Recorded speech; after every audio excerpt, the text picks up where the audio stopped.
समझ में आता है। क्यों?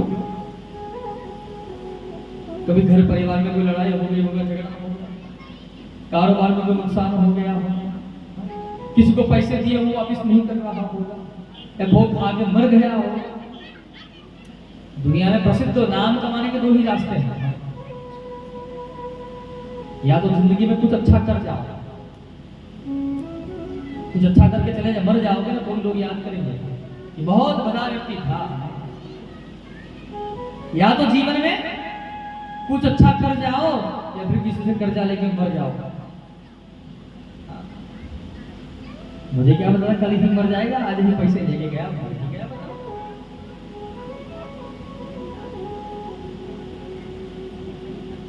जीवन में अच्छा कर्म करें, लेकिन जो अच्छा करेगा लोग उसे अच्छे प्रकार से याद करें। नारद जी से पूछा क्यों उदास हो, तुम तो अकेले हो गई, क्या परेशानी है तुम्हें? नारद बाबा कहते हैं प्रभु क्या बताएं तुम्हें कि पुष्करम च प्रयागम च काशीं गोदावरीं तथा। मैं पुष्कर गया, मैं प्रयाग गया, मैं काशी गया, लेकिन मन में शांति। और आगे कहा कि हरि क्षेत्रम कुरुक्षेत्रम श्रीरंगम सेतुबंधनम इव मादेषु तीर्थेषु ब्रह्माण इतस्तव।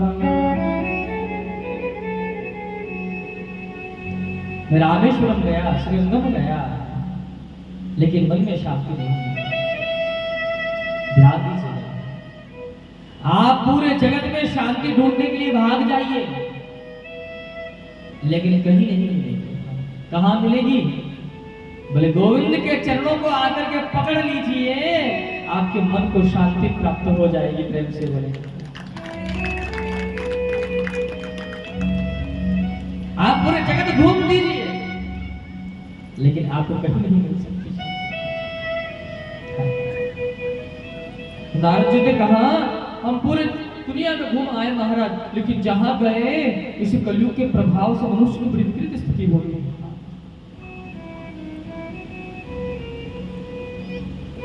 33 नंबर के श्लोक में लिख रहे हैं कि महाराज तरुणी प्रभुता के हैं,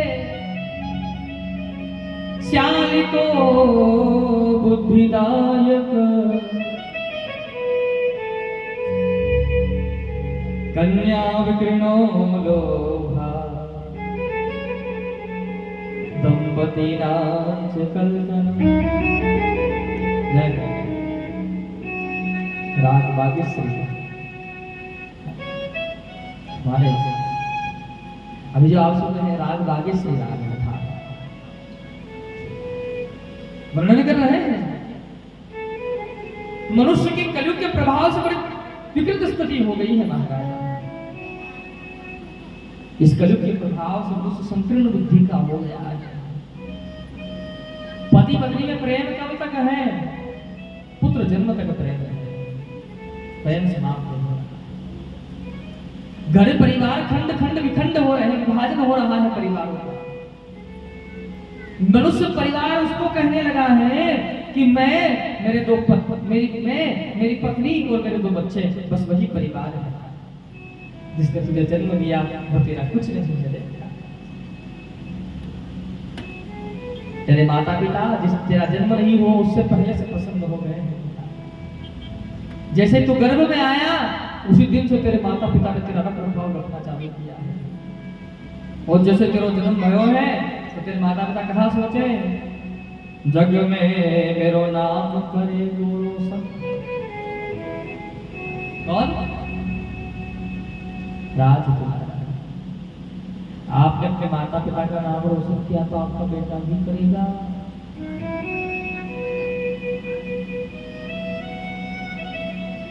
आज का मनुष्य बड़ी विकृत स्थिति का होगा।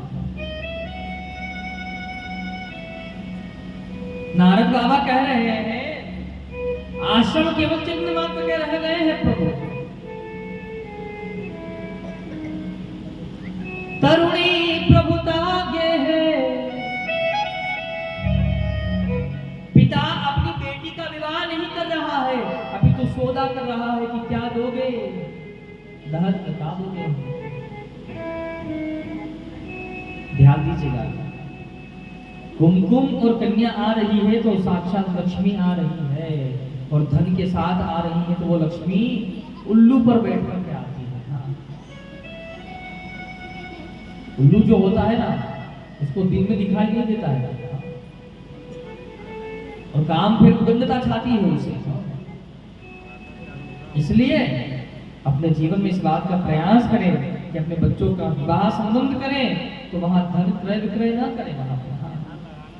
अरे तू बेटी से, यानी बेटी का जो पिता है उससे धन मांग रहा है, तूने अपनी बेटी को क्या दे दिया है? अपनी बेटी की विदाई की बारी आई तो कहता है कि मैं तो गरीब हूँ, कुमकुम और कन्या है, और सामने वाले के उसका खून तक चूस लिया तूने, तब तो दे नहीं आई जरा, तब तेरे मन में कभी नहीं आया कि मैं इतना क्यों ले रहा हूं, क्या ले रहा। वर्णन कर रहे हैं, घर में जो माता पिता है उनसे कोई सलाह मशवरा नहीं करता है। आज देखिए आप, कोई भी घर में नया काम हो रहा हो तो किसको पूछते हैं? साले को विदायक, अपने साले जी को बुलाया जाएगा और उनसे सलाह मशवरा करेंगे। लेकिन मैं आपको प्रमाण दे रहा हूं, साले जी से सलाह मशवरा किया था, किसने किया था? धृतराष्ट्र महाराज ने। कितने पुत्र थे? 100 पुत्र थे, लेकिन एक भी ना बचा है। इसलिए हमारे मन में कहावत है भैया, दीवार बिगाड़े आरो और घर बिगाड़े सारो। दीवार अगर बिगाड़ना हो, कमजोर करना हो, तो जगह जगह उसमें अलमारियां खिड़कियां बना दीजिए, दीवारें कमजोर हो जाएंगी। और घर बिगाड़ना हो, मैं शास्त्र प्रमाण की बात कर रहा हूँ, आपके यहाँ की बात नहीं, आपके बड़े धर्मात्मा हो, अपने माता पिता से ही सलाह तो करना ही चाहिए। यहाँ वर्णन कर रहे हैं, ऐसी स्थिति होगी। और नारद जी कहते हैं, हम वहां से चलते चलते जैसे ही वृंदावन पहुंचे तो वृंदावन की बड़ी स्थिति है महाराज। नारद जी कहते हैं कि वहां एक कन्या है, उस कन्या ने मुझे आवाज लगाई है कि भो भो साधु क्षणं तिष्ठ मदचित्तामपि नाशय दर्शनं तव लोकस्य सर्वथा अगहरं परम्।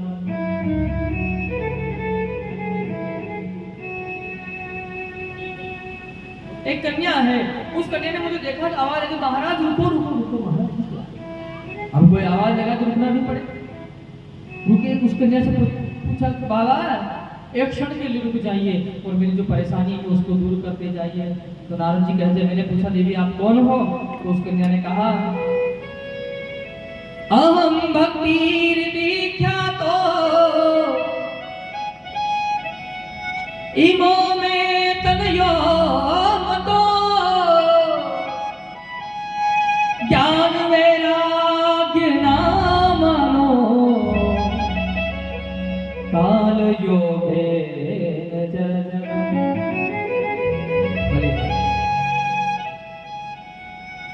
वर्णन करते हैं कि माता भक्ति ने कहा, मेरा नाम भक्ति रानी है। बोल श्री भक्ति रानी। यहाँ कथा में माता भक्ति रानी का प्रादुर्भाव। माता कहती है, ये जो पड़े हुए हैं ना दोनों, ये कौन है? बोले मेरे पुत्र, एक का नाम ज्ञान है और एक का नाम वैराग्य है। नारद जी ने कहा, माता ये कैसे हो सकता है? अब मैं चाहूंगा जितने भक्त यहाँ पांडाल में बैठे हैं थोड़े से एकाग्र हो जाएगा, सावधान हो जाएगा। मैं जो बोल रहा हूँ ध्यान से सुनिएगा। माता भक्ति कहती है ये मेरे पुत्र है तो सो रहे हैं, लेकिन पुत्रों की दशा कैसी है? बड़ी बड़ी दाढ़ी है जो सफेद हो गई, बाल सफेद हो गए, आंखों से दिखाई नहीं देता है, चमड़ी जो है सिकुड़ गई है, जर्जर अवस्था हो गई, मुंह में दांत नहीं, पेट में आंत नहीं, ऐसी स्थिति बनी गई। और माता भक्ति कैसी है? 30 वर्ष पूर्णतः जवान, 30 वर्ष की आयु है माता भक्ति की, ऐसी नौजवान माता है। और उसके पुत्र कैसे हैं? बूढ़े बूढ़े हो गए, 60 वर्ष के पुत्र हैं। नारद जी ने कहा ऐसा कैसे हो सकता है माता? हाँ ऐसा हो सकता है। कैसा? माता 60 वर्ष की हो और उसके पुत्र 30 वर्ष के हो, ये हो सकता है। लेकिन ये कदापि नहीं हो सकता कि माता 30 वर्ष की है और उसके पुत्र 60 वर्ष की, कदापि नहीं हो सकता। माता ये कैसे हो गया संभव? तो माता भक्ति कहती है कि बाबा उत्पन्ना द्रविड़े साहम वृद्धिम कर्नाटके गता क्वचिन क्वचिन महाराष्ट्रे गुजरे जरणतांगता। माता भक्ति रानी कहती है महाराज द्रविड़ देश में हमारा जन्म हुआ है। प्रेम से बोलेंगे बोलो राधे राधे। पीछे वालों जरा प्रेम से गालो, प्रेम से बोलेंगे बोलो राधे। ये टैक्स है मेरी कथा का। हाँ नहीं जमा करोगे तो काम नहीं चलेगा, बराबर जमा करना पड़ेगा, सही टाइम से और सही तरीके से। एक पंक्ति सुनी होगी आपने, कभी गाई है, बड़ी सुंदर बात है। राम नाम की औषधि और खरी रीति से खा, अंग पीड़ा उपजे नहीं और महारोग घटी जा। भगवान राम जी के नाम की औषधि है, लेकिन कैसे खाना है इस औषधि को? दवाई है राम जी के नाम की, लेकिन दवाई कब काम करती है? दवाई कब काम करती है? दवाई तब काम करती है कि जब आप समय टाइम से खा रहे हो। और कोई मेरे जैसा हो गया महाराज तो मन दवाई खा ले, कुछ नहीं।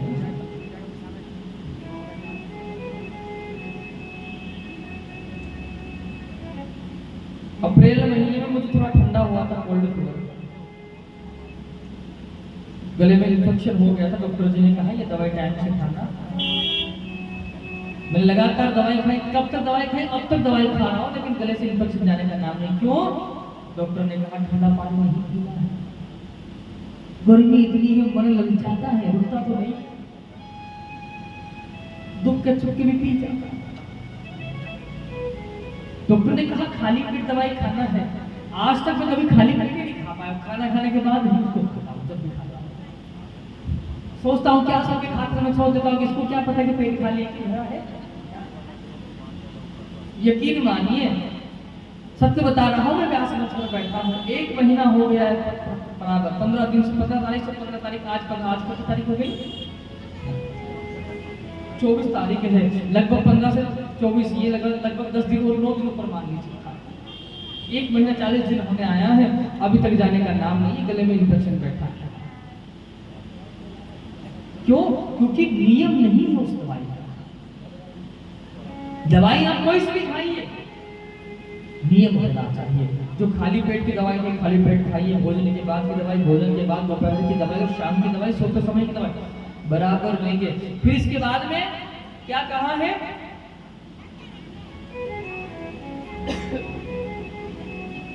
खरी रीति से खा, इस दवाई को नियम से खाएं और इसका परहेज करें। कभी कभी दवाई से ज्यादा परहेज काम करता है। डॉक्टर साहब ने कहा ठंडा पानी नहीं पीना, अगर परहेज किए हो तो ठीक हो गए होते। तो बहुत सारी दवाइयाँ होती है ना जिसमें कुछ कुछ चीजें खाना निषेध होता है, ये दवाई में ये नहीं खाना है, ये दवाई में ये नहीं खाना है, ये खाना है, वो नहीं खाना है। अगर आप भगवान के नाम की औषधि नियम से खाओगे और परहेज करके खाओगे तो अंग पीड़ा उपजे नहीं। अंग पीड़ा का अर्थ ये नहीं सर दर्द, हाथ दर्द, पेट दर्द, ये नहीं है। काम क्रोध मद लोभ मद मत्सर राग द्वेष ईर्ष्या, ये जो रोग है अंग पीड़ा उपजे नहीं, ये आपको नहीं होंगे। और महारोग मिटी जा, महारोग कौन सा है? ये भव रोग। ये भव रोग सबको हुआ है, ये हमेशा के लिए समाप्त हो जाएगा। प्रेम से बोलेंगे बोलो राधे। तो आप जो है इस किशोर जी का नाम को दोनों हाथ उठा के जब भी बोले, दोनों हाथ उठा करके और जब भी मुख खोले तो राधे राधे बोले, प्रेम से बोलेंगे। माता ऐसा कैसे संभव हो गया? माता कहती है द्रविड़ देश में हमारो जन्म भयो है, वृद्धिम कर्नाटक एक गता, कर्नाटक में हम बड़े हुए हैं और क्वचित क्वचित महाराष्ट्र, जैसे हम महाराष्ट्र में आए तो माता भक्ति कहती है हम तीनों ही वृद्ध हो। लेकिन जैसे ही चलते चलते वृंदावन आए हैं, माता भक्ति कहती है मैं तो नौजवान हो गई, लेकिन मेरे पुत्र ज्ञान और वैराग्य दोनों ही अभी वृद्ध है। ध्यान दीजिएगा, वृंदावन की ये महत्ता है क्या? जहां उठते बैठते चलते फिरते आप जब जाओगे ना तो रिक्शे वाला तो घंटी बाद में बजाएगा, पहले राधे राधे बोलेगा। जहां की हवा के अंदर श्री किशोर जी का नाम घूम रहा है, ऐसा वृंदावन। जहां उठने से लगा करके जब से आंखें खुली तब से लेकर के जब तक आंखें बंद नहीं होती है तब तक किशोर जी का नाम होता है। उस वृंदावन में भक्ति तो प्रचुर मात्रा में है, लेकिन ज्ञान और वैराग्य वहां पर भी वर्णन कर रहे हैं। नारद जी ने कहा माता आप चिंता न करो, मैं आपके दुख को दूर करूंगा। और नारद जी महाराज ने वेद वेदांत घोषेष्य गीता पाठ मुहुर मुहुर,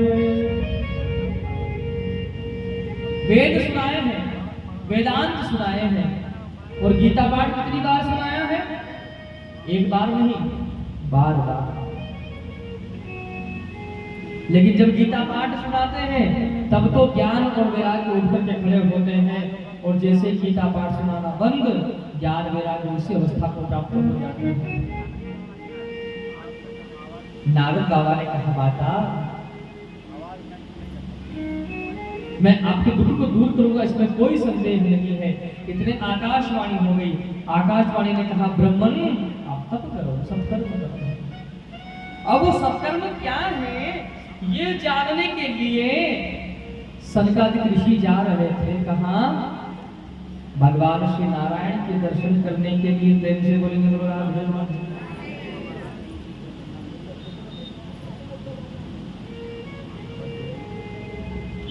और नारद जी महाराज जा रहे थे भगवान नारायण के दर्शन करने के लिए और मार्ग में सनकादिक ऋषि मिल गए। सनकादिक ऋषि ने कहा नारद जी इतनी सी बात के लिए भगवान को परेशान करोगे? अरे ये तो हम बता देते हैं। बोले क्या? बोले आप श्रीमद् भागवत महापुराण का वाचन करो। बोले कितने दिन? बोले 7 दिन तक। और जैसे ही महाराज कथा प्रारंभ हुई, नारद जी महाराज आसन 3 आसन बिछाए नारद जी ने, माता भक्ति के लिए, ज्ञान के लिए और वैराग्य के लिए। और नारद जी महाराज जैसे आसन पर बैठे हैं, सनकादिक ऋषि चारों भाई व्यास मंच पर आसीन हुए हैं, वो कथा श्रवण करवाना प्रारंभ हुआ। जैसे ही कथा प्रारंभ हुई तो नारद जी महाराज ने हाथ जोड़ करके प्रश्न किया, गुरु जी मेरे मन में एक प्रश्न है, अगर आप अनुमति प्रदान करो तो मैं प्रश्न पूछ लूं? नारद जी ने माता भक्ति से प्रार्थना करी, माता भक्ति ज्ञान और वैराग्य मैं आपके ही निमित्त ये कथा करवा रहा हूं, सो आप आइए और इस कथा को सुनिए। और महाराज जैसे ही कथा प्रारंभ हुई, नारद जी ने हाथ जोड़कर प्रश्न किया, बहुत सावधान हो जाएगा सभी,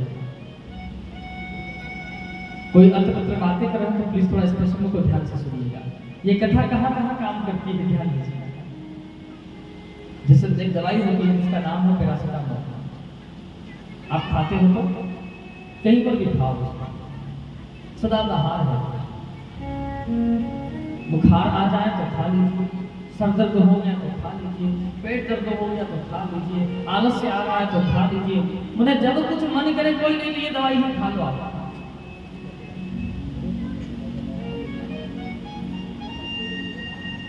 तो नारद जी ने कहा मेरे मन में प्रश्न है। बोले क्या प्रश्न है? तो नारद जी ने कहा गुरु जी ये मानवा पाप कृतस्तु सर्वदा। ध्यान से सुनिएगा। कोई ऐसा मनुष्य हो जिसने अपने पूरे जीवन में पाप ही किया हो, कभी पुण्य न किया हो, ऐसा कोई नहीं। पाप कृतस्तु सर्वदा। और दूसरी बात है सदा दुराचार ररगता विमानगा। जो जिसकी प्रवृत्ति हमेशा दुराचार की रही हो, दुराचार की भावना कर रहा है, ऐसा। और अगली बात कही है क्रोधात अग्नि। जो हमेशा क्रोध की अग्नि में जलता रहा हो, कुटिलाश कामिनः, कुटिल प्रवृत्ति का हो, कुटिलता रखता हो। और तीसरी बात यही है कामीन हो। ऐसा व्यक्ति और प्रेत मृत्यु के पश्चात अगर वो प्रेत योनि को प्राप्त हो जाए तो क्या ऐसे व्यक्ति के निमित्त अगर कथा का वाचन किया जाए तो क्या उसे परम पद मिल सकता है? जैसे ये बात कही तो वर्णन करते हैं श्री सूत जी महाराज शौनकादिक ऋषियों को, और शौनकादिक ऋषि वर्णन कर रहे नारद जी को। नारद इस संदर्भ में हम आपको एक इतिहास की कथा सुनाते हैं। एक बार की बात है, एक नगर है जिस नगर का नाम है एक नगर है जिस नगर का नाम है उत्तम नगर। उस नगर में एक पंडित जी महाराज रहते हैं जिनका नाम है आत्मदेव जी महाराज। आत्मदेव जी महाराज ब्राह्मण देवता भगवान की पूजा पाठ करने वाले हैं, सत्कर्म करने वाले हैं, दान करने वाले हैं, यज्ञ करने वाले हैं, भगवान की आराधना करने वाले हैं। ठीक इनकी पत्नी है जिनका नाम है श्रीमती धुंधुली देवी का। जैसे पंडित जी महाराज सत्य का भाषण करते हैं, भगवान की सेवा करते हैं, ठीक इनके विपरीत है इनकी पत्नी। कभी मंदिर नहीं जाना, कभी पूजा पाठ नहीं करना, कभी दान नहीं करना, कभी सत्य नहीं बोलना, हमेशा झूठ बोलना, ऐसा इनका कर्म है। पंडित जी महाराज बड़े दुखी, सब कुछ है, धन है, वैभव है, संपदा है, मान है, प्रतिष्ठा है, सम्मान है, लेकिन एक बात की कमी है, घर में कोई बेटा नहीं, पुत्र नहीं है, इस बात का दुख है। ध्यान दीजिए, पुत्र नहीं हो ये पहला दुख। चलो पुत्र नहीं है ये तो दुख है, पुत्र नहीं हो, पुत्र हो लेकिन योग्य नहीं हो, उदंडी हो, पुत्र लायक नहीं, ना लायक हो, ये दूसरा दुख। भगवान ऐसा पुत्र तो बिना औलाद नहीं बढ़िया था, ऐसा क्यों दिया है? ये कौन सा दुख है? दूसरा। और तीसरा दुख है पुत्र होकर के मर जाए। भगवान दिया और लिया, इसे तो नहीं देता तो बढ़िया था ना, कम से कम ये तो रहता कि चलो नहीं हुआ तो हो करके चला गया, और क्या बड़ा दुख हो गया। आत्मदेव जी महाराज एक दिन वन में गए पुत्र मोह की इच्छा से। एक महात्मा के दर्शन हुए। महात्मा ने कहा महाराज आप भगवान को अपना बेटा बना लो, गोविंद को पुत्र बना लो। और वो प्रभु कैसा है कि जाकी रही भावना जैसी, जिसकी जैसी भावना है वो प्रभु उसको उसी रूप में दर्शन देता है। आप संबंध भगवान से जोड़ लीजिए। भक्ति की पहली धारा है क्या? समर्पण, दूसरी सेवा, और तीसरी है संबंध। जब तक आप भगवान से संबंध नहीं जोड़ोगे तब तक आप भक्ति नहीं कर सकते।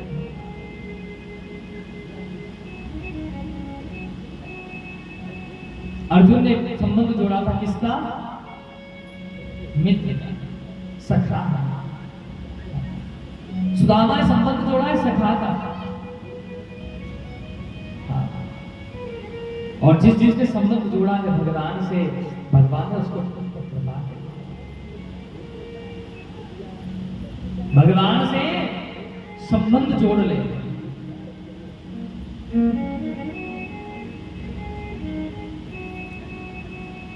मर भी गया तो भी तुझे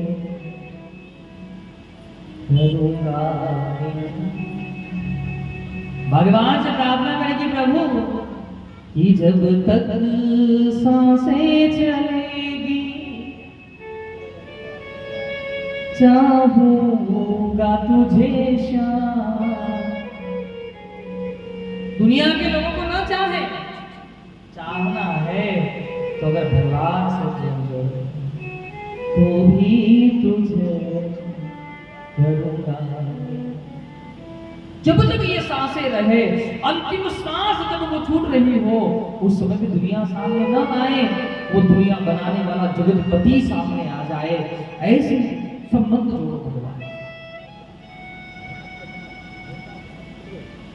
भगवान को आप पुत्र रूप में प्राप्त चाहोगे तो वो पुत्र बनकर के आएगा, मित्र रूप में चाहोगे वो मित्र बन के आएगा, पिता के रूप में याद करोगे तो वो पिता बनकर के आ जाएगा, जिस रूप में उसे याद करोगे। आत्मदेव जी महाराज बड़े धर्मात्मा, संत महात्मा ने कहा पुत्र की चाहना को त्याग दीजिए, भगवान का ध्यान कीजिए। जिस रूप में आप याद करोगे उसी रूप में प्रकट होगा। आत्मदेव जी ने कहा जितना ज्ञान दे रहे। अच्छा तो मैं बोल रहा हूँ समझ में आ रहा है ना आपको? तो किस किस को समझ में आ रहा है हाथ में करेंगे जरा, 1 2 10 10। हाँ, तो जिनको समझ में नहीं आ रहा है ना, वो जिनको समझ में आ गया उनसे पूछ लेना बाद में, है ना, प्रेम से बोलेंगे बोलो राधे राधे। न समझ में आया तो दोबारा वो नहीं कथा कहूंगा। जिनको समझ में आ गया उनसे पूछ लेना कि वो क्या बोल रहे थे। वो भी ना समझ में आए तो यूट्यूब पर आप हमारा चैनल है सब्सक्राइब कीजिएगा उसे। अपने मोबाइल में एप्लीकेशन ऑन कीजिएगा यूट्यूब और उस पर सर्च कीजिएगा साम्राज्य जादूगर बाय आनंद कृष्ण महाराज। चैनल को सब्सक्राइब कीजिएगा, लाइक कीजिएगा, बेल आइकन प्रेस कीजिएगा, कमेंट जरूर कीजिएगा, उससे मुझे पता रहे हो कहाँ से कर रहे हो ये भी लिखिएगा, तो मुझे पता रहे कि कहाँ से मैसेज आया है। और अगर आपके मन में कोई प्रश्न हो तो वो प्रश्न भी आप वहाँ कमेंट में डालिएगा, यहाँ मैं देखूंगा तो अगले दिन आपको अवश्य कथा सुनाने का, उसका संशोधन करने का पूर्ण प्रयास करूँगा। प्रेम से बोलेंगे बोलो राधा राधा। आत्मदेव जी महाराज ने कहा जितना ज्ञान आप गुरु जी दे रहे हो ना उतना ज्ञान मेरे अंदर है, लेकिन मुझे पुत्र चाहिए। बार बार पुत्र के प्रति मोह को देखना। श्रीमद् भागवत महापुराण के कुछ मंत्र से अभिमंत्रित करके फल दिया और कहा अपनी पत्नी को कहना कि इस फल को ग्रहण करें। सत्यम व्रतम दया दानम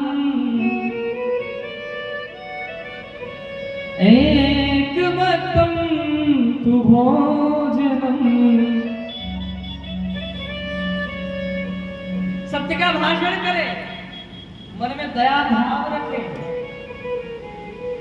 और उस भगवान का चिंतन करता रहे जीव। फल दिया, पत्नी को कहे ना, नियम बनाया, भगवान कृपा करेगा।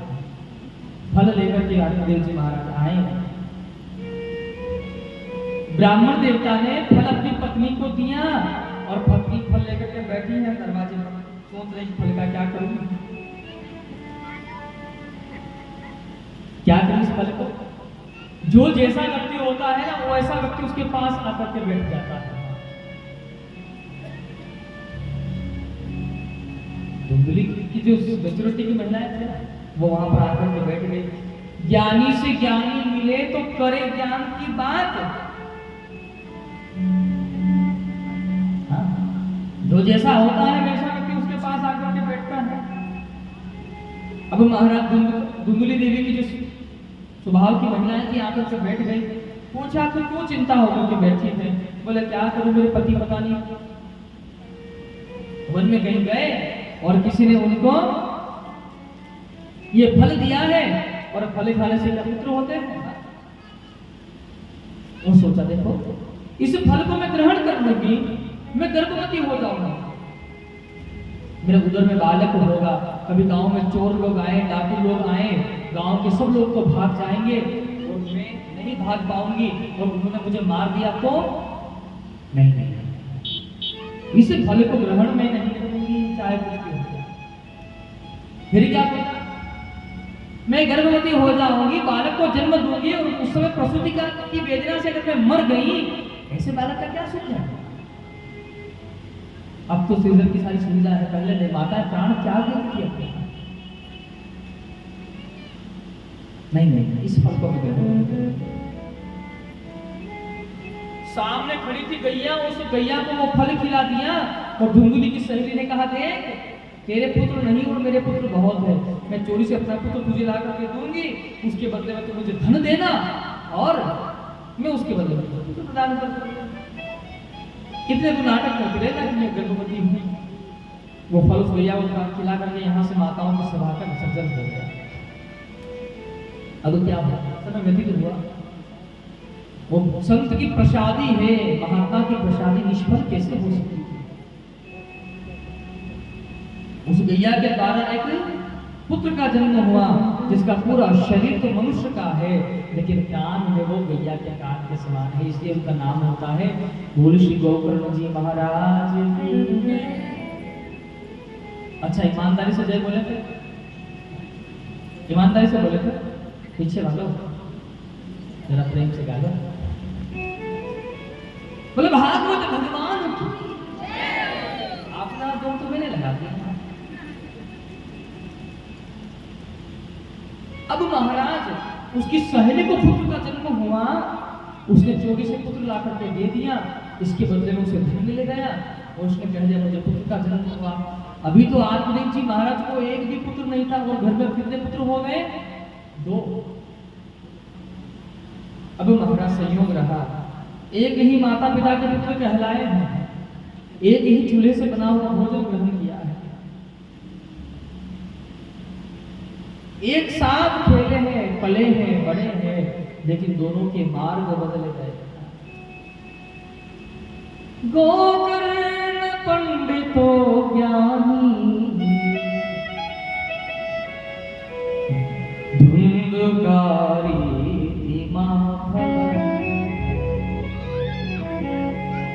गोकर्ण जी महाराज तो महान विद्वान है, महान ज्ञानी है, महान प्रकांड विद्वान है और धुंधकारी महान दुष्ट है। माने जगत में जितने भी अवगुण है ना, वो सारे अवगुण कूट कूट के भरे हैं इस धुंधकारी के अंदर। साक्षात गुणों की खान है श्री गोकर्ण जी महाराज है। ध्यान दीजिएगा,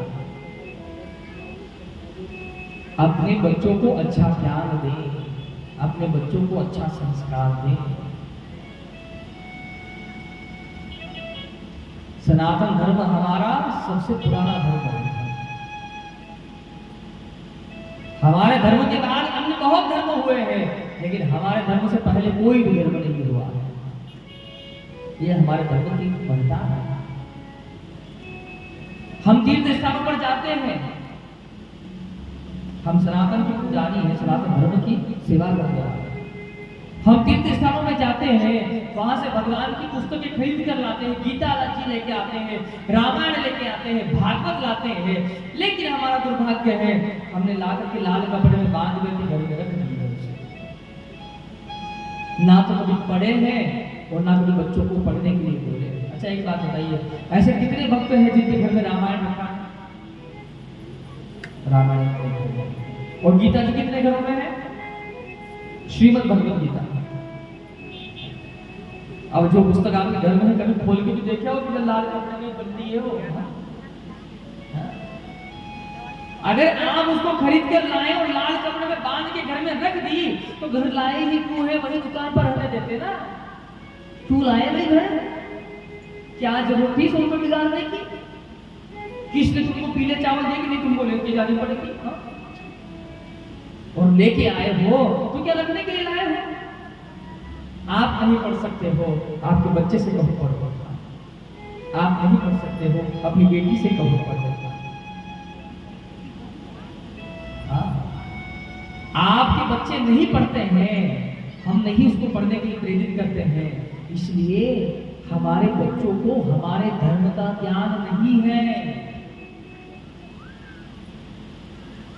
अन्य समुदाय का बच्चा जब वो अपने मंदिर जाता है या अपने भगवान के द्वार जाता है तो उसकी जो समुदाय की जो किताब है उसको पढ़ता है। लेकिन हम लोग मंदिर जाते हैं लेकिन कभी भगवान की आरती नहीं गाई जाती है। ऐसे मैंने कितने लोगों को देखा जिसको भगवान की आरती नहीं आती। हमारे बच्चों को हनुमान चालीसा का ज्ञान नहीं और हम कहते हैं कि हम सनातन धर्म के पुजारी, हम सनातनी हैं। अरे एक दिन तुमको काट देंगे लोग, तुमको पता नहीं चलेगा कहाँ गए।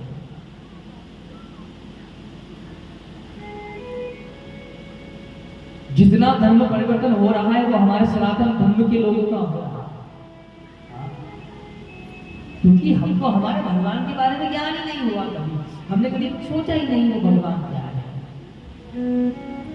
आप हमारे महापुरुषों के बारे में कभी पढ़कर के देखिए, जिन्होंने एक सत्य के लिए अपने पुत्र को आने से काट करके दान कर दिया था, जिन्होंने एक सत्य के लिए, एक धर्म के लिए अपने बच्चे को जलाने से मना कर दिया, से ऋषिकेश जी महाराज।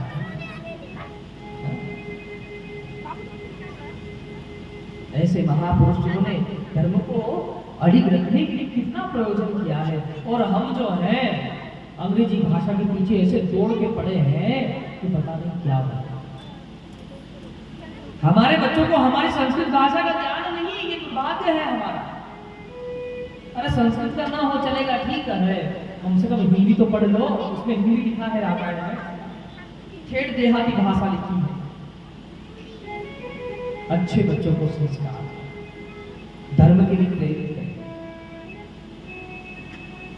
माता ने यहाँ पर लाड़ स्नेह किया अपने बच्चे से, पुत्र से, धुंधकारी से, बिगड़ गया और ऐसा बिगड़ा कि शव हस्तेन भोजनम, मांस भक्षण करने लगा, मदिरा पान करने लगा, लोगों को लूटने लगा, मस्तक पर काली पट्टी बांध करके घूमने लगा। अब आत्मदेव जी महाराज सोच रहे हैं कि हे भगवान, आपने मुझे ऐसा पुत्र क्यों दिया है? ऐसे बैठे तो मैं बिना औलाद का ही ठीक था, आज फिर पछता रहा हूं। ये मनुष्य है, इसको हर जगह खुशियां नहीं ला सकती है। पहला दुख तो ये होता है कि नहीं है, और दूसरा दुख ये हो जाता होने का दुख हो जाता। ऐसा क्यों हुआ बदला? आप अपने कारोबार में मेहनत करते हो, खूब परिश्रम करते हो, और बहुत भगवान इतनी देता है, घर आते हो ना झोली भर के लाते हो बड़े बड़े लोगों से। अब पूछ लो कि भाई कैसे आए हैं? मैं मेहनत करता हूँ, सुबह से शाम तक थकता हूँ, तो मिला है, फ्री का नहीं है। और अगर घर में नुकसान हो जाए, दुकान में नुकसान हो जाए तो हे भगवान तूने क्यों किया ऐसा? भगवान आग लगाने आया था तुम्हारी दुकान में कि चलो भाई बहुत सामान लगा, दुकान में क्यों नहीं जला?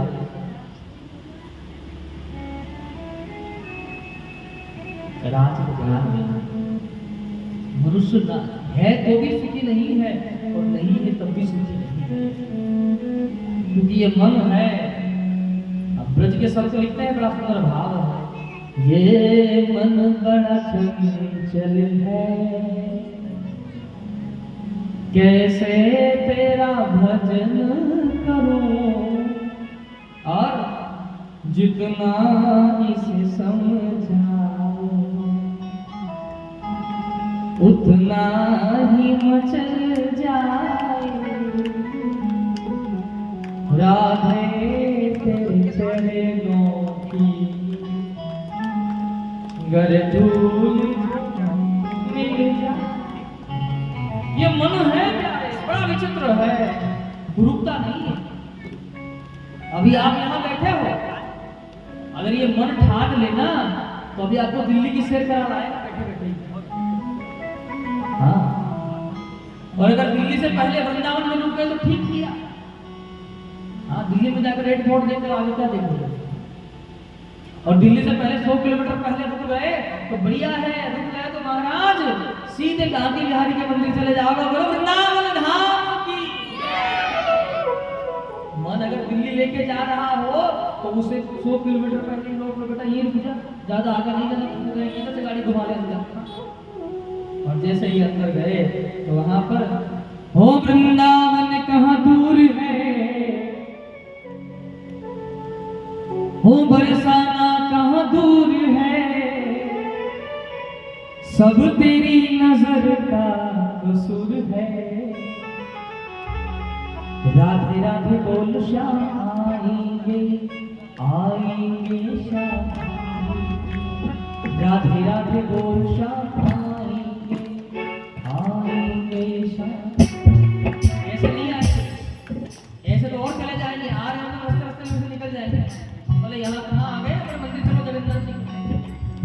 दोनों हाथ मार के बड़े भाव से, छोटी बड़ी ताली से बड़े भाव से गाएंगे, और राधे राधे बोल श्याम आएंगे आएंगे श्याम आएंगे, राधे राधे बोल श्याम आएंगे आएंगे श्याम आएंगे। ओ वृंदावन कहाँ दूर है, वृंदावन कहाँ दूर है, ओ बरसाना कहाँ दूर है, बरसाना कहाँ दूर है, सब तेरी नजर का कसूर है, राधे राधे बोल श्याम आएंगे आएंगे श्याम आएंगे, राधे बोल श्याम आएंगे आएंगे श्याम आएंगे, राधे बोल श्याम आएंगे आएंगे श्याम आएंगे, राधे बोल श्याम आएंगे। बोलो हाथ में हाथ से, वृंदावन कहाँ दूर है, वृंदावन कहाँ दूर है, वृंदावन कहाँ दूर है,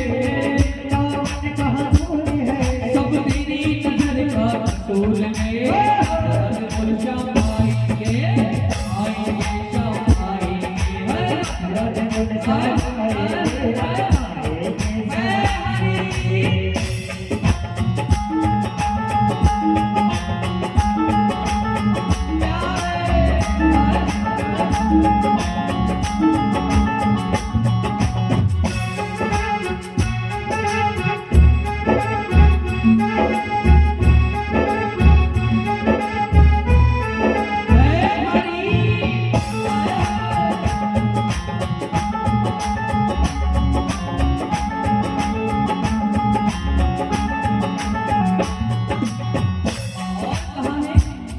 वो निकले गाते भक्ति का परिणाम, तेरे घर भी आएंगे गोपाल, निकले गाते भक्ति का परिणाम,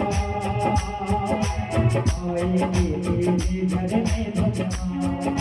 ओ निकले गाते भक्ति का परिणाम, तेरे घर भी आएंगे गोपाल, निकले गाते भक्ति का परिणाम, बस याद कर फरियाद करे, याद कर फरियाद करे, ना यूं जीवन बर्बाद करे, ना यूं जीवन बर्बाद करे, बीते दिन लौट के आएंगे। पूरे हाथ नहीं करिए, आधे पूरे नहीं, पूरे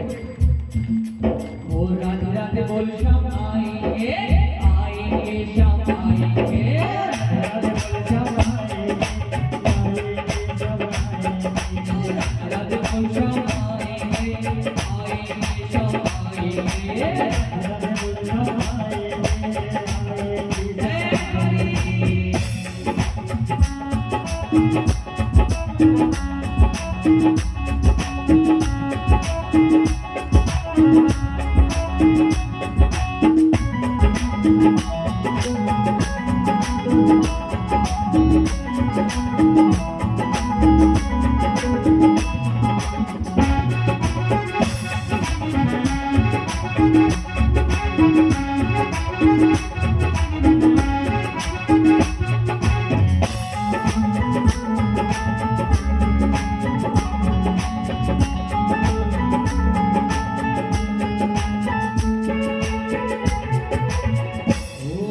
लाखों में किसी एक को चुनते हैं, लाखों में किसी एक को चुनते हैं, भक्तों के प्रभु संग रहते हैं।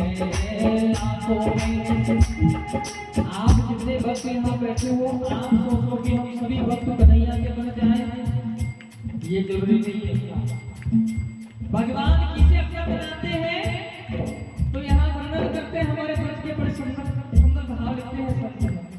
वो लाखों में किसी एक को चुनते हैं, भक्तों के प्रभु हम संग रहते हैं। लाखों में किसी एक को चुनते हैं,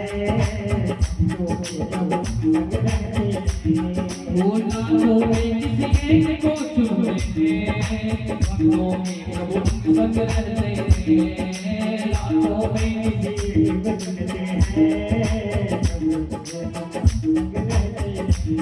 सब जान ले पहचान ले, सब जान ले पहचान ले। एक बार तू अपना मान ले, एक बार तू अपना मान ले, एक बार तू अपना मान ले, एक बार तू अपना मान ले। बीते दिन लौट के आएंगे, राधे बोल श्याम आएंगे, आएंगे श्याम आएंगे, राधे बोल श्याम आएंगे, आएंगे श्याम आएंगे। ओ वृंदावन कहाँ दूर है, वृंदावन कहाँ दूर है, ओ बरसाना कहाँ दूर है, ओ बरसाना कहाँ दूर है, सब तेरी नजर का कसूर है।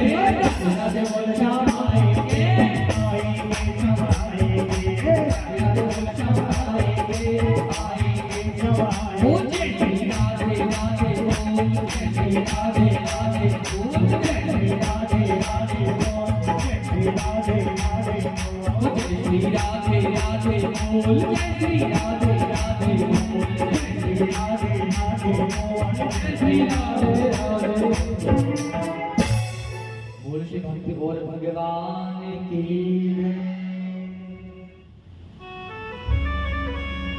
आदिदेव जी के दो पुत्र हो गए। अब आदिदेव जी महाराज सोच रहे हैं, प्रभु विधाता तूने ये मुझे ऐसा पुत्र क्यों दिया है।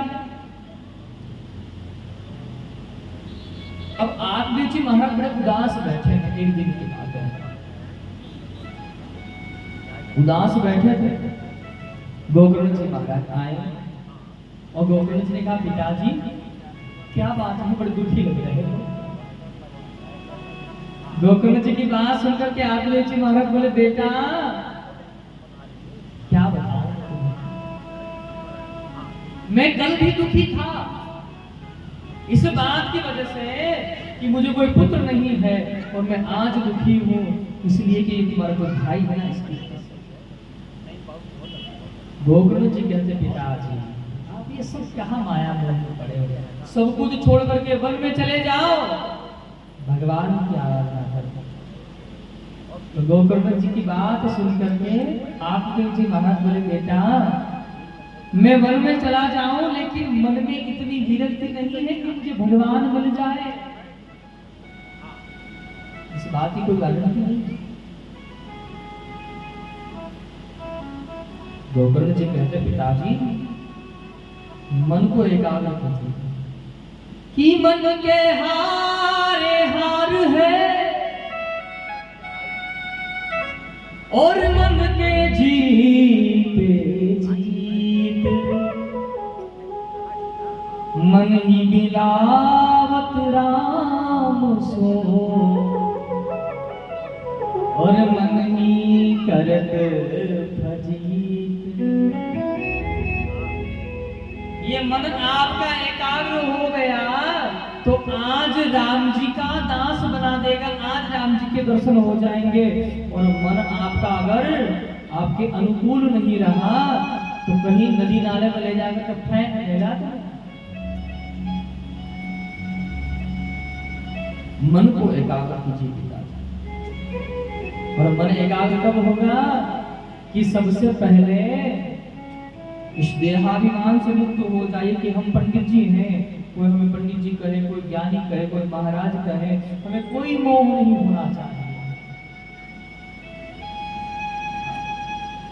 मैं एक आत्मा हूं और आत्मा का कोई गुण नहीं होता है।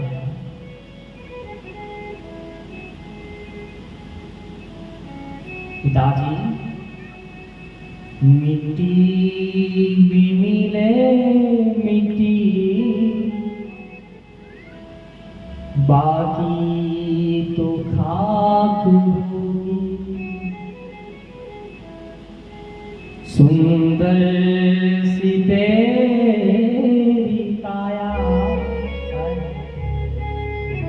जल कर के राख होगी। कितना भी लाड़ लगा लो इस शरीर का, कितना भी स्नेह जता लो इस शरीर से, कितना भी इसे मर मर के निराला प्याले, बाद में 2 मुट्ठी से ज्यादा औकात नहीं इस शरीर की। 2 मुट्ठी से ज्यादा कुछ है नहीं इसमें। 2 मुट्ठी राख है, बाकी सब खा। कर ले भजन प्रभु का, कर ले भजन प्रभु का, बेड़ा जो पार होगा। 2 गजी कफन का टुकड़ा तेरा निवास होगा।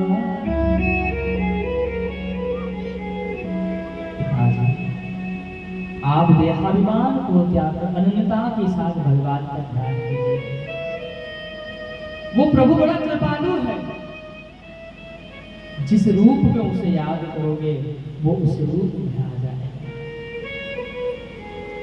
संत श्री बिंदु जी महाराज ने बड़ा सुंदर भाव लिखा है कि प्रभु एक दिन बिंदु जी महाराज भगवान ठाकुर जी के सामने बैठे और ठाकुर जी से बोले, प्रभु मैं ये मानता हूं कि मैंने बहुत पाप किए हैं, मैंने कोई पुण्य कार्य नहीं किया, ये मैं मानता हूं प्रभु। बिंदु जी महाराज अपने भाव में लिख रहे हैं कि हे प्रभु, अगर नाथ देखोगे अवगुण हमारे, अगर नाथ देखोगे अवगुण हमारे, तो हम कैसे उतरेंगे भव से किनारे। और कृपा की जो होती आदत तुम्हारी, प्रभु अरे हम तो अवगुणी हैं, अवगुण करते हैं प्रभु, लेकिन आप कौन हो? आप कृपा के सिंधु हो प्रभु। तो किस घर में होती इबादत तुम्हारी? अगर आप दयानिधि नहीं होते, आप कृपालु नहीं होते, आप कृपा के सिंधु नहीं होते, तो आज आपको कौन याद करता प्रभु? मेरे अवगुण उचित न धरो ठाकुर, मैं कैसा भी हूं पर आप का हो, बस ये बात आप जाने। पुत्र चाहे अच्छा करके आए या बुरा, लेकिन पिता क्या बोलता है? अब चलो कर आया बेटा तो अपना ही है, पिता उसे फिर भी गले लगाता है। सोचिए, इस जगत में रहने वाला एक ये सूक्ष्म मनुष्य अपने पुत्र के अवगुण को अनदेखा कर सकता है, तो क्या वो दयालु नहीं करेगा? हम कैसे भी हैं, लेकिन पुत्र तो उसी के है ना, तो हमको क्यों उदास बनाएगा? इसमें कोई संदेह नहीं। मोच आ जाएगी, ज्यादा हाथ को परेशान है ना। और हम तो सोचे भैया आराम से बैठो, यहाँ आए और यहाँ परेशान हो गए, फिर कहीं सुख नहीं मिलने वाला है। हम तो सोचते हैं कभी कभी कि अगर हमारी कथा में भी अगर कोई सो जाता है ना, तो मैं अपने भाग्यों की सराहना करता हूँ कि दुनिया तो नींद उड़ाने में लगी, कम से कम सो तो गया। नहीं तो घर की स्थिति कैसी होती है कि हालत क्या है कैसे तुम्हें बताऊं मैं। और इस परिवार के चक्कर में करवट बदल बदल के गलपन के गद्दों पर करवटें बदल रहा, लेकिन नींद नहीं आती है इसे। और कथा का प्रभाव देखो, यहाँ बैठा है, बैठे बैठे नींद आ रही है। प्रेम से एक बात धीरे से बोलेंगे, बोलो राधे राधे। धीरे से बोलने की कहा तो जोर लगा रहे हैं। जब कोई सो रहा हो नींद ना खुल जाए, हंसते हो कितने प्यारे लगते हैं सबसे, बहुत प्यारे लगते हो आप हंसते हैं। नहीं विश्वास था, अपने आप को शीशे में देखना कभी हंसते हैं, सच में। मनुष्य का श्रृंगार जानते हो क्या है? मनुष्य के जीवन का श्रृंगार है, हाथों का श्रृंगार तो जो है वो क्या है? सेवा। और मनुष्य के चेहरे का श्रृंगार है प्रसन्नता। किसी कोई घर पर आया तो उसे देख करके मुस्कुरा दिए, ये श्रृंगार है। अपने आप को भी देखना शीशे में, कब? जब आप हंसते हुए शीशे में देखेंगे ना अपने आप को, देखो इतने बहुत प्यारे लगते हैं आप, सच में। प्रेम से एक बार और बोलिएगा, बोलो राधे राधे। कहा पिताजी देहाभिमान को त्याग दीजिए, वन में जाइए, भगवान का भजन कीजिए। अपने पुत्र से ज्ञान प्राप्त करके आत्मदेव जी महाराज वन के लिए प्रस्थान किए हैं। ऐसे अलौकिक कथा का नियम है, वर्णन है। और यहाँ से आगे प्रसंग वर्णन करते हैं कि गोविंद जी महाराज तीर्थ यात्रा के लिए प्रस्थान करते हैं। धुंधकारी ने अपनी माता से कहा, माता जीवन पर्यंत धन कमाया है, धन ला करके दो। माता ने कहा, बेटा जितना धन था वो सर्वस्व तो नष्ट कर दिया आपने, धन कहाँ से लेके आए? जलती हुई लकड़ी लेकर के आया माता को मारने के लिए। माता भागी, एक कुएं में जाकर गिर गई, सो प्राणांत हो गई। अब ये प्रेत यहाँ पर ये धुंधकारी अकेला घर में रहने लगा। अब माता जी है नहीं, पिताजी है नहीं, भैया है नहीं, तो महाराज गणिका का संग किया और घर में रहने लगा। रोज धन कहां से लेकर के आए? एक राजा के वहां चोरी करके आया। गणिकाओं ने क्या सोचा, पकड़ा जाएगा तो धन भी जाएगा, हमारा नाम लिया तो अभी भी मरवाए। सो महाराज हाथ पांव फाड़ते बांध दिए और गले में फंदा डाल करके फांसी लगाई। जैसे फंदा खींचा, चीखा, चिल्लाया, जलते हुए अंगार इसके मुंह में लाकर डाल दिया। कंठ जल करके समाप्त हो गया, अब आवाज नहीं आती। जैसे फंदा खींचा, मृत्यु को प्राप्त हो गया। उसी धन में गड्ढा खोदे और वहां गाड़ दिए, और जितना धन था उसे आपस में बटोर करके गणिकाएं चली गई। अपने कर्मों के प्रभाव से ये प्रेत योनि को प्राप्त हो गया। अब ये बात गोकर्ण जी महाराज को पता चली तीर्थ यात्रा में। सो गोकर्ण जी ने जाकर गया जी में जाकर के पिंडदान किए हैं, तिलांजलि की है। और एक दिन की बात है, गोकर्ण जी महाराज जैसे ही अपने नगर में आए, आकर के क्या देखा, जो मकान था वो खंडर बन गया। उसी में आसन बिछा करके भगवान का भजन करने लगे। कभी हवा के रूप में आता है धुंधकारी, कभी महिष के रूप में आता है। महिष मीन्स भैंसा, कभी श्वान के रूप में आता है,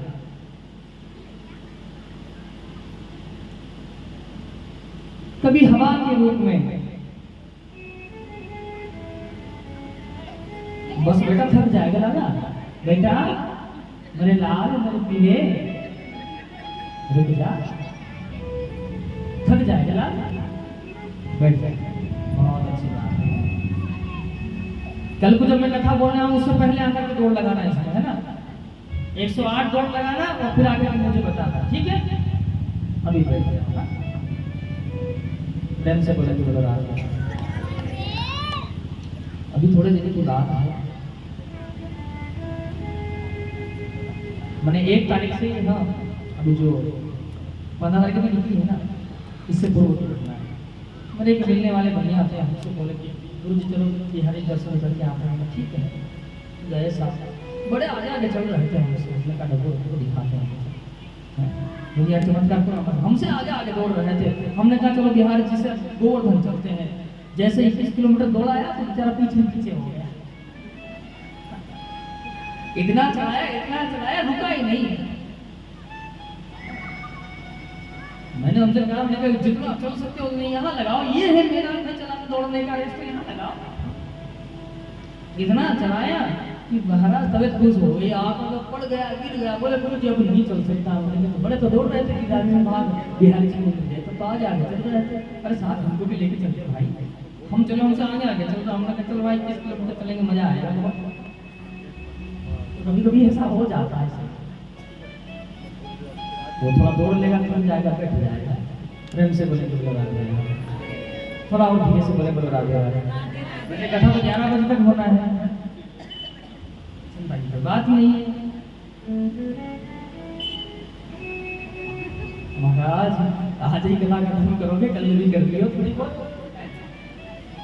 समय आपका पूर्णता की ओर है। समय जो निर्धारित है 5 बजे से कितना बजे? 8 9 बजे बोले थे हम, 10 बजे भी बोले थे। यही बात है, समय आपका जो पूर्णता की ओर है 5 से 8 का समय था। लेकिन आपके न आने के कारण और पहला दिन होने के कारण, वैसे पहले दिन में क्या है ना, व्यवस्था अरेंजमेंट होने में बहुत टाइम लगता है, सामान सब होता है, लेकिन लगे करके चालू हो जाए वो बड़ी बात है। मैं बहुत बहुत धन्यवाद प्रदान करता हूँ आप सभी भक्तों को। ऐसी कड़ी धूप में आप कलश यात्रा में सम्मिलित तो हुए। हम खड़ाऊ पहन करके चल रहे थे, थोड़े हमारे खड़ाऊ पीछे पड़ गई तो पाँव आगे चले गए थे थोड़ा सा। जैसे गरम गरम पानी भी लगा तो गरम पानी ठंडा ही था, नहीं पानी गरम नहीं था, पानी तो ठंडा ही था, लेकिन जैसे रास्ते पर गिरा तो वो भी गर्म हो गया था। लेकिन छोटी छोटी बच्चियों ने भी अपना साथ पूर्ण निभाया है, कलश लेकर के चली। व्यास मन से उन बच्चियों को खूब खूब मैं आशीर्वाद प्रदान करता हूँ कि हे भगवान गोविंद की कृपा पर बनी रहे, खूब आप अपने जीवन में आगे बढ़ो, अपने माता पिता का नाम उजागर करो। ऐसी कल्पना भगवान से मेरी आशीर्वाद है आप सभी को। और आप सभी भक्तों ने तन मन धन देकर के ये जो उजागर रूप में इस साकार रूप दिया है इस आयोजन को, मैं यही बस आपसे आशा करूंगा कि आशा ही कर सकता हूँ। तो मेरी आशा निराशा न बदले, 6 दिन और आपके पास शेष है, तो उन 6 दिन में आप एक भक्त, कल 2 भक्तों को लेके आए। ये जो पांडा है ना, एक पूरा भर जाना चाहिए, जहाँ तक मेरी नजर जाए वहाँ श्रोता बैठे होते हैं। क्योंकि मैं चिरमिरी में देखा है और यहाँ से वहाँ सब भक्त मकान ही मकान भरे हैं। एक घर से भी एक व्यक्ति आएगा बहुत हो जाएंगे। लेकिन आज लोग हम लोग क्या सोच बना, हम लोग क्या सोचते हैं कि घर से हमारे माता जी जाएंगे, पिताजी जाएंगे, घर से एक व्यक्ति जाना तो चले जाएंगे। घर से एक व्यक्ति, ये कोई निमंत्रण तो है नहीं कि आप आओगे, बफेट में भोजन करोगे, लिफाफा यहाँ दोगे, चले जाओ। हाँ भाई, ऐसा ही सिस्टम। तो आप ये ना सोचें, ये भगवान की कथा है।